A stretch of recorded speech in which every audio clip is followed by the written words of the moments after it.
Hi everyone, these are the teacher prep instructions for the Breaking the Chain lab for PBS 3.1.3. It's an optional lab.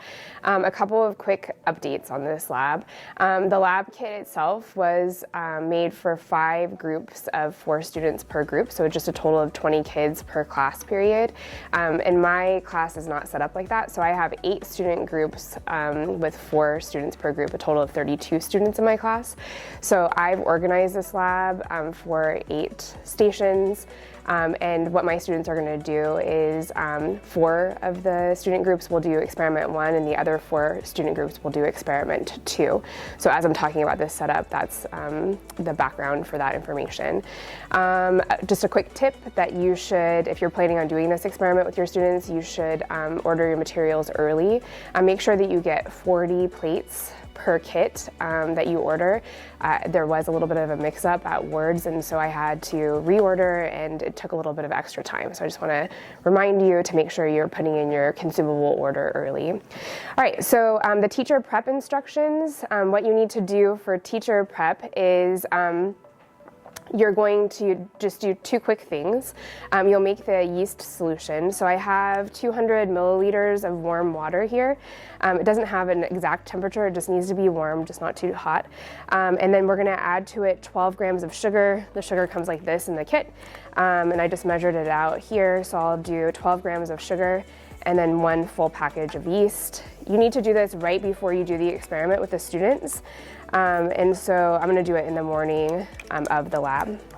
You'll mix it and give it some time to start bubbling. All right, so I did want to say that I have all the supplies that came with the kit here. I added Sharpies, so that might be helpful for labeling for your students. And I also added some bigger microcentrifuge tubes to aliquot the yeast samples into. And you would need 1 per student group, so I'm going to do a total of 8 of these. So I have my yeast all set up and ready to go. And before class, I'm going to make sure that I aliquot the yeast solution into these larger microcentrifuge tubes. I just had these available in my classroom.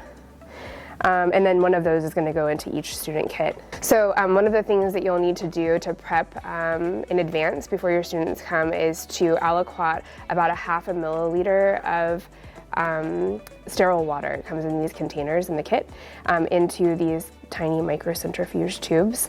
It doesn't have to be exact, as long as it's like maybe halfway full. That's all you'll need for your kits, your student kits. So I'm going to tell you what's in each of the student kits next. So in my kits, I have a roll of masking tape that the students will use to tape up their plates before they put them in the incubator. I have a Sharpie to label their plates. Neither of those things came in the kit. I have a microcentrifuge tube with a yeast sample, and I just aliquoted that.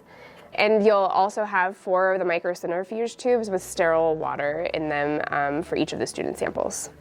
I have 4 SBA plates, which are the ones that you need to order with a coupon that comes from your kit. And I have 4 gloves, 1 for each student in the group. And I have 4 cotton-tipped sterile applicators. And I also have 1 sterile pipette. And that's all you need for each of the student kits.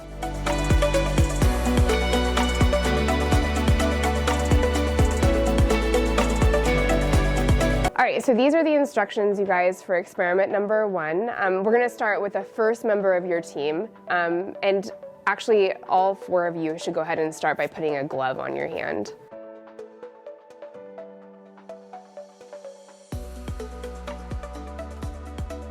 Daniel, you're going to be person number 1, and so you're going to contaminate your hands with the yeast solution. You'll look inside the bucket, and you're going to grab the yeast solution, which is in a little small tube. It's kind of, yeah, that's it.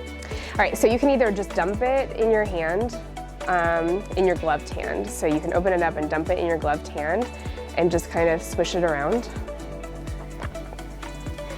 And then whatever is left over, you can just put it back in the container. So now you're going to shake hands with the second person.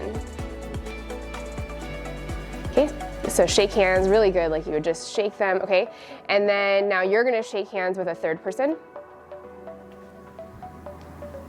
All right, so person number 3 is gonna shake person number 4's hand. So you have all the supplies that you need at your table. You are going to open the sterile swab. Make sure you're opening it at the end that doesn't have the Q-tip on it. So at the wooden end. You're gonna open the tube with water and dip your swab into the tube. All right, and then you can just recap the tubes and put them on the counter. While the swab is still wet, you're gonna collect the cells from the contaminated item. To do this, firmly pull the swab across the entire contaminated surface, rolling it around as you go.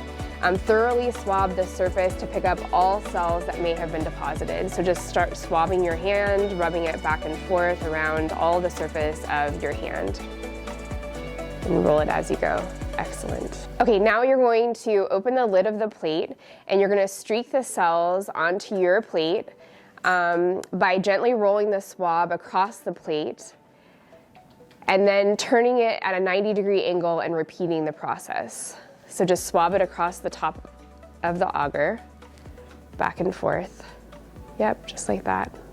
All over the plate. Try not to dig into the agar, just over the top. And then turn it at 90 degrees and do it again. Excellent. All right, now you'll recap your plates. And we'll be disposing of all of the other material, so you can go ahead and take your gloves off. You can put the swab in the glove if you want to just kind of put it all there. We'll put all of that in the trash.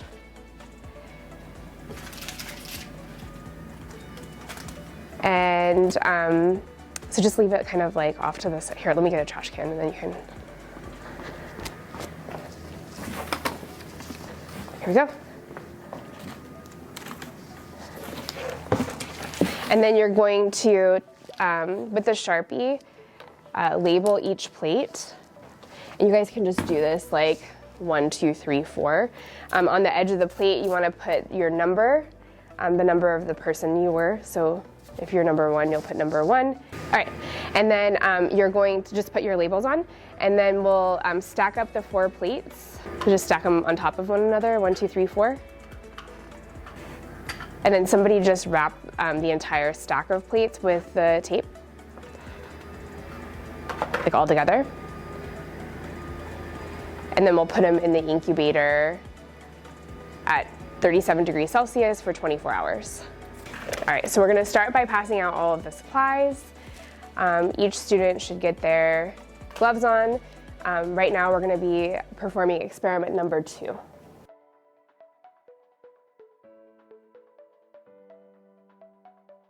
All right, so let's go ahead and get started. These are the instructions for experiment number 2.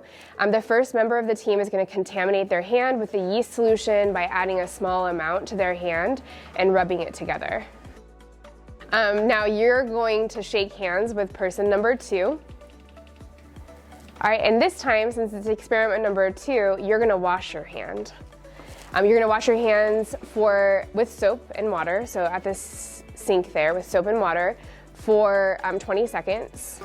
Okay, now you're gonna shake person number 3's hand. Okay, and then person number 3, you're gonna shake person number 4's hand. Excellent, and now you will take the swab from the stick end, from its package. You'll dip the swab into the sterile water. And then you can recap the tube and put it back. All right, now you're going to collect the cells from your contaminated item, your glove. To do this, you'll firmly pull the swab across the entire contaminated surface, rolling the swab as you go. Thoroughly swab the surface to pick up all cells that could have been deposited. All right, once you think you've done a thorough job, you're going to open your agar plate. And you're going to gently roll the swab completely across the plate. Try not to dig into the surface of the agar. And after you do it in one direction, turn the plate 90 degrees and repeat the process in the opposite direction. All right, you can recap your plates. You can take off your glove and throw your trash away.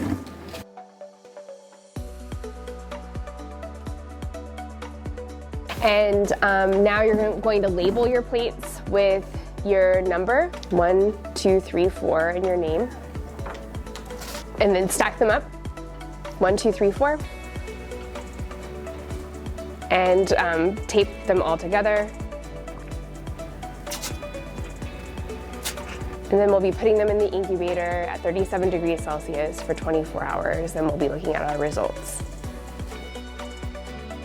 As you can see in experiment 1, for the first plate we have a lawn of yeast growing, so quite a few colonies, 1,000. In experiment 1 for the second plate we have 875 colonies, then in the third plate 180, and the fourth only 7 colonies. So you can see the number of colonies decreased over time as the patients were shaking hands. So in experiment 2, you can see that we started with 700 colonies for the first patient, and then I'll remind you that the person number 1 washed their hands before shaking hands with person number 2. We still have 127 colonies in patient 2. That was higher than I had expected. I thought the number would be lower. And then as the time went past, in patient 3 we had a lower number of colonies and then a smaller number as well. So I guess you can see the difference between experiment 1 and experiment 2. We do have a smaller number of colonies in the third example, and you can see that hand washing does help in decreasing the number of colonies over time. Hi everyone, thank you so much for watching the video on PBS 313, Breaking the Chain, the optional lab. If you have any questions or need further information, definitely look in the description below. I have the instructions for teacher prep and also the student document linked there. And you can email me if you have any questions. Hope this helped. Have a great one.